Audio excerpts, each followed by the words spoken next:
So here we're looking at the performance improvement plan sheet that was provided to you at training. This is simply a template that you can choose to use if your site doesn't already have a form it's using.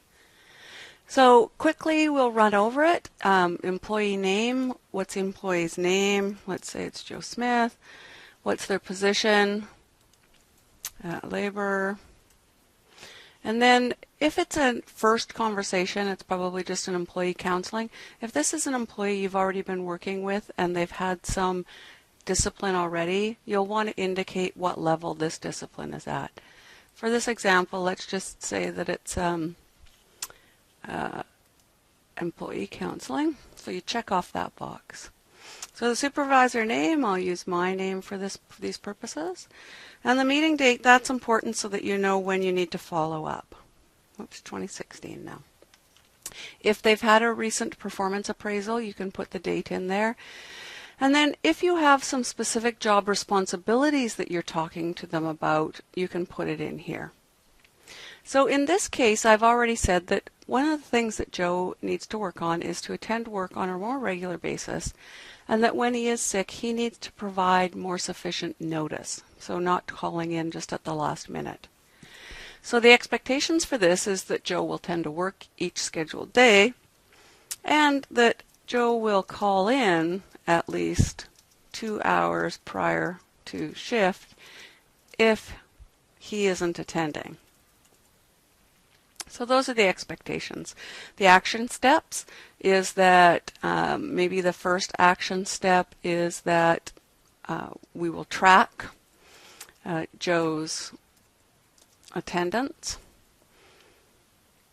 and measure against others on the crew. Second thing we may do is ask Joe to ensure that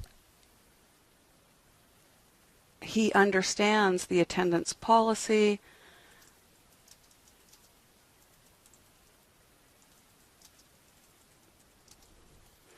and maybe you want to get him to sign off on it.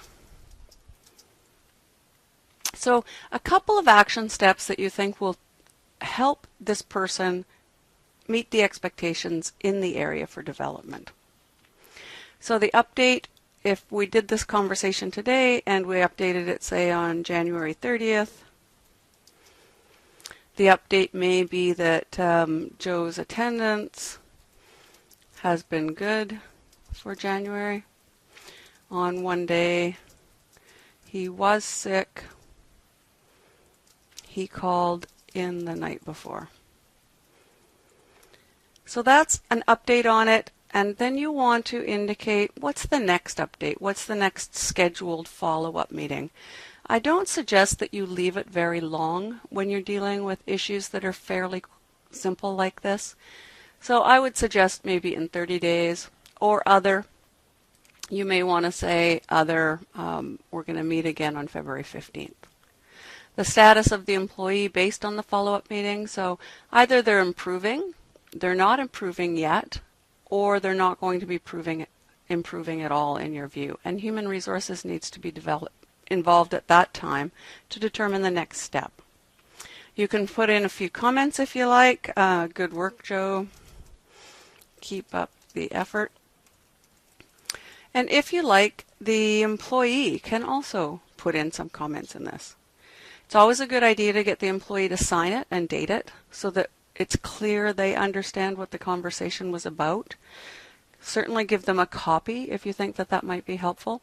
If they refuse to sign it, just sign it as a supervisor and make a note on it that the employee refused to sign it during the meeting.